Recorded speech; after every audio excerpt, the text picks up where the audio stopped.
Teaching by પૂર્વી ચેનલમાં તમારું હાર્દિક સ્વાગત છે. સમાજની શોધયાત્રા ભારત અને તેનાથી આગળ સામાજિક વિજ્ઞાન સ્વાધ્યાય પોથી ધોરણ 6 ભાગ 1 ની અંદર આપણે 1 થી 5 પ્રશ્નો જોયા હતા. ભાગ 2 ની અંદર આપણે જોઈશું ક્વેશ્ચન નંબર 6. નીચેના પારિભાષિક શબ્દની સમજૂતી લખો. પહેલું, આધ્યાત્મિકતા. આધ્યાત્મિકતા એ આપણા વર્તમાન વ્યક્તિત્વની પહેલેના પારના ઊંડા ઉચ્ચ પરિણામની શોધ છે. બીજું, મુમુક્ષુ. આ વિશ્વના સત્યને શોધે છે એ ઋષિઓ, સંત, યોગી, દાર્શનિક વગેરે. ત્રીજું, બ્રહ્માંડ. વિશ્વ એ બ્રહ્માંડની સુસંગત અને સંતુલિત સંરચના છે. ચોથું, સાધુ. એક માણસ જે વિશ્વના કલ્યાણ માટે સામાન્ય જીવનનો ત્યાગ કરી અને આધ્યાત્મિક પ્રવૃત્તિ તરફ પ્રયાણ કરનાર સાધુ કે સાધ્વી છે. પાંચમું, વિચારધારા. જે અસ્તિત્વ અને અનુભવના મૂળભૂત પરિમાણોની તર્કસંગત અમૃત અને પદ્ધતિની વિચારધારણા છે.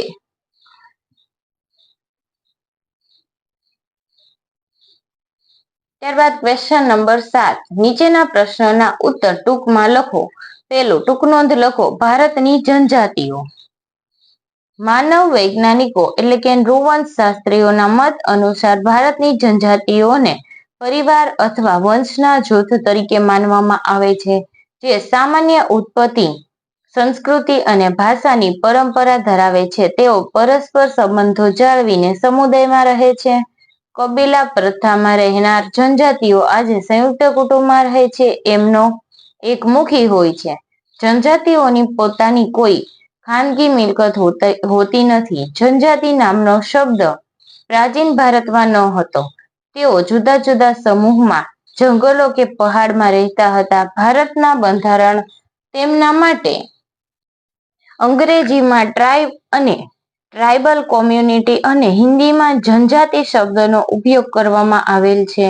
છેલ્લી વસ્તી ગણતરી મુજબ 2011માં ભારત 705 જનજાતિઓ વસવાટ કરતી હતી, જેમની સંખ્યા આશરે 104 મિલિયન હતી. ભારતમાં વસતી જનજાતિઓમાં ટોડા, ખાસી, સંથાલ, મુંડા, ભીલ, ગોંડ, ગારો, ભૂટિયા, ગદી જેવી વિવિધ જનજાતિઓનો સમાવેશ થાય છે. બીજું, ચારવાક વિચારધારા સમય જતા ભારતીય ઉપખંડમાંથી નામશેષ થઈ એનું ઐતિહાસિક કારણ આપી સમજાવો. એ સમયે ભારતમાં બૌદ્ધ અને જૈન મતના પ્રભાવનો સમયગાળો હતો. આ સમય દરમિયાન ચારવાક વિચારધારા પ્રચલિત થઈ, જેને લોકાયત પણ કહેવામાં આવે છે, જેના મુખ્ય વિચાર મુજબ ભૌતિક જગત એકમાત્ર સત્ય છે અને તેથી મૃત્યુ પછીનું જીવન અશક્ય છે. આ વિચારધારાને વધુ લોકપ્રિયતા મળી ન હતી. પરિણામે સમય જતા તે ભારતીય ઉપખંડમાંથી નામશેષ થઈ હતી.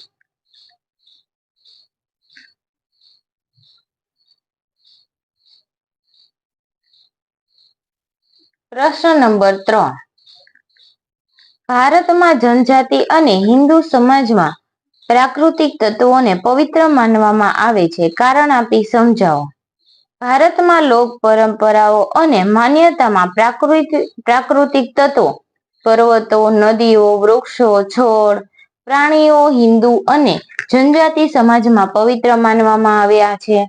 આ બધા તત્વોમાં ચેતનાનું તત્વ છે. વળી બધા તત્વો કોઈ ધાર્મિક માન્યતા, પ્રથા અથવા મહત્વ સાથે સંકળાયેલા છે. આથી ભારતમાં પ્રાકૃતિક તત્વોને પવિત્ર માનવામાં આવ્યા છે.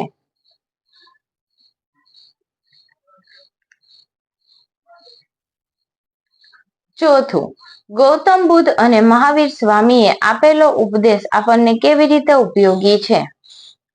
આજથી લગભગ 2500 વર્ષો પહેલા ગૌતમ બુદ્ધ અને મહાવીર સ્વામીએ સમાજને આપેલા નવા વિચારો અને ઉપદેશ વર્તમાન સમયમાં પણ ખૂબ ઉપયોગી અને પ્રેરણારૂપ છે.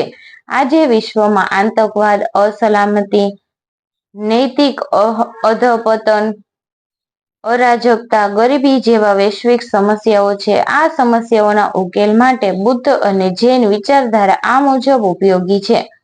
પહેલું, આજે વિશ્વ શાંતિ માટે શાંતિ અને અહિંસાની જરૂર છે. બીજું, સૌને સમાન ગણવામાં આવે તો સૌના અધિકારોનું રક્ષણ થાય. ત્રીજું, અહિંસાના માર્ગે સૌ ચાલે તો વિશ્વમાંથી આતંકવાદ નાબૂદ થાય. ચોથું, સ્ત્રીઓનું યોગ્ય સન્માન થાય તો તેમની શક્તિઓ અને રાષ્ટ્ર નિર્માણમાં ઉપયોગી બને.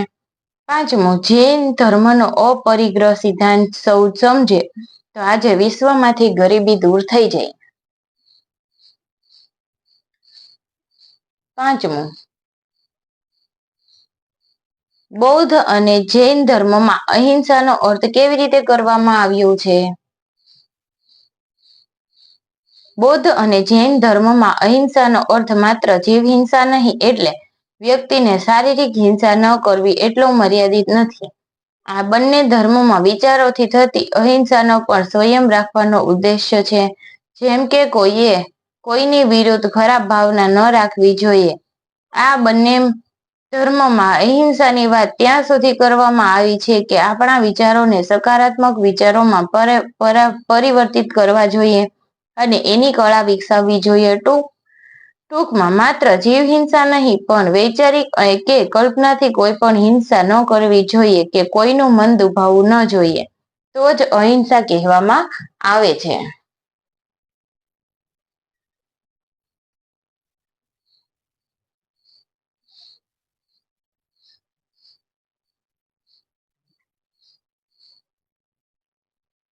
Question number 6. બૌદ્ધ અને જૈન ધર્મમાં સાધુઓ અને સાધ્વીઓનું યોગદાન શું હતું? બૌદ્ધ અને જૈન ધર્મમાં ઉપદેશોનો અને ધર્મનો ફેલાવો કરવા માટે બંને ધર્મમાં સાધુઓ અને સાધ્વીઓને દીક્ષા આપવામાં આવતી હતી. આ બંને સાધુઓ અને સાધ્વીઓ તેમના ધર્મના ઉપદેશનું પાલન અને પ્રચાર કરવા માટે પોતાની જાત સમર્પિત કરી હતી. આ માટે તેઓ સતત ફરતા રહેતા. આમાંના કેટલાક અલગ અલગ જગ્યાએ મઠો, સ્તૂપો અને વિહારો બનાવી ત્યાં રહી પોતાના ધર્મનો પ્રચાર અને પ્રસાર કરતા. જ્યારે કેટલાક સાધુઓ પથ્થરની ગુફામાં તપસ્વીનું જીવન વિતાવતા, જેના અવશેષો મળી આવેલ છે. ઘણી જગ્યાએ પથ્થરની ગુફાઓમાં રહેવાના અને પથ્થરના પલંગ પર સૂતા સાધુઓના નામ મળી આવ્યા છે.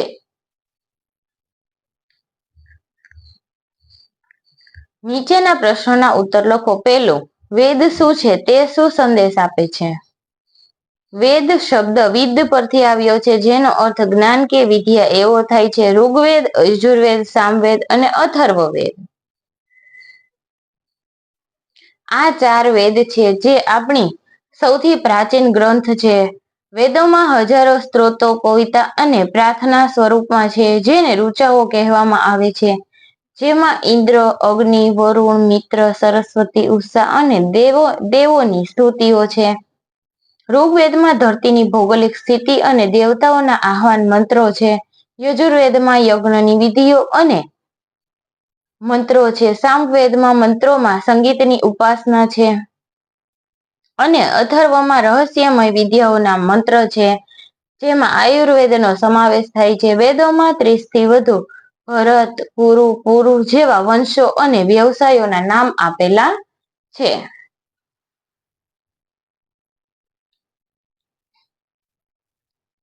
બીજું, પ્રથમ સહસ્ત્રાબ્દી પૂર્વ ભારતમાં કઈ નવી વિચારધારાઓ ઉભરી આવી છે? તેમના મૂળભૂત સિદ્ધાંતો શા છે? પ્રથમ સહસ્ત્રાબ્દી પૂર્વેના આરંભ વેદોથી કેટલાક અન્ય દર્શનોનો વિકાસ થયો છે. આવા તમામ દર્શનોના સંયોજનથી કેટલીક મૌલિક વિચારધારાઓ અને ફિલસૂફી ઊભી થઈ છે જેમાં બૌદ્ધ ધર્મ, જૈન ધર્મ, ચાર્વાક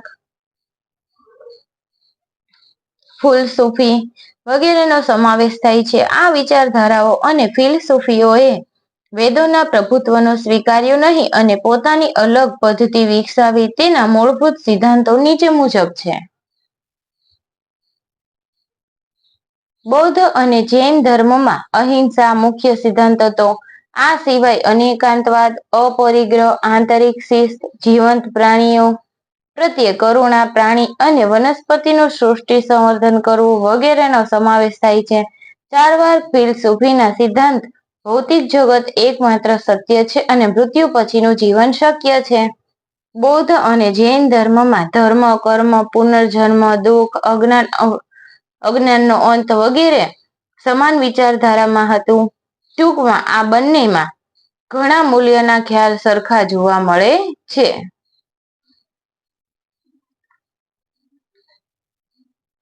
ત્રીજું, પરિચય આપો મહાવીર સ્વામી. રાજકુમાર વર્ધમાનનો જન્મ 6ઠી શતાબ્દીમાં સા.સ. પૂર્વે માં વૈશાલી પાસે કુંડગ્રામ, બિહારમાં થયો હતો. તેમના પિતાનું નામ સિદ્ધાર્થ અને માતાનું નામ ત્રિશલા દેવી હતું. તેમની પત્નીનું નામ યશોદા અને પુત્રીનું નામ પ્રિયદર્શના હતું. તેઓ જ્યારે 30 વર્ષના હતા ત્યારે તેમણે ઘર સંસારનો ત્યાગ કરી અને તપસ્વી જીવન શરૂ કર્યું. તપસ્વી જીવન દરમિયાન તેમણે જ્ઞાન મેળવવા માટે શિસ્ત પાલન કર્યું હતું. 12 વર્ષની સાધના બાદ તેમણે બિહારમાં આવેલ ઋજુવલિકા નદીને કિનારે ધ્યાનસ્થ સ્થિતિમાં અનંત જ્ઞાન પ્રાપ્ત કર્યું. તેઓ મહાવીર તરીકે જાણીતા થયા. મહાવીર સ્વામીએ જૈન ધર્મના પ્રચાર કરવા અને ફેલાવો કરવા ઉપદેશ આપ્યો હતો. તેમના ઉપદેશમાં મુખ્યત્વે અહિંસા, અનેકાંતવાદ અને અપરગ્રહનો સમાવેશ થાય છે. મહાવીર સ્વામીને જૈન ધર્મના 24મા તીર્થંકર માનવામાં આવે છે.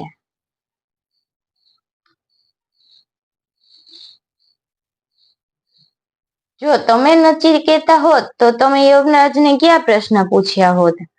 જો હું નચિકેતા હોત તો મારે યમરાજને પ્રશ્ન પૂછવાના હોત તો હું નીચે પ્રમાણેના પ્રશ્ન પૂછત. પહેલું, યમરાજને પ્રથમ પ્રશ્ન પૂછ્યો હોત કે મૃત્યુ ટાળી શકાય છે? જો ઉત્તર ના હોત તો નાના બાળકોના મૃત્યુ મા-બાપ પહેલા કેમ થાય છે? મારો આ પ્રશ્ન એટલા માટે છે કે નાનું બાળક તો નિર્દોષ હોય છે, તો પછી કુમળા છોડને ઉગતા જ દાબી દેવામાં આવે છે. આ સવાલનો ઉત્તર મેળવત. બીજો સવાલ મને એ થાય છે કે હું યમરાજને પ્રશ્ન કરત કે માણસ પ્રકૃતિનું સર્જન કરી શકતો નથી, તો એનો નાશ કરવાની વૃત્તિ શા માટે માણસના મનમાં આવે છે? આ સવાલ એટલા માટે પૂછ્યો હોત કે માણસનું સર્જન ઈશ્વર કરે છે, તો એના મનમાં આવા વિચાર કે વૃત્તિ શા માટે આવે છે? આનો ઉત્તર મેળવત.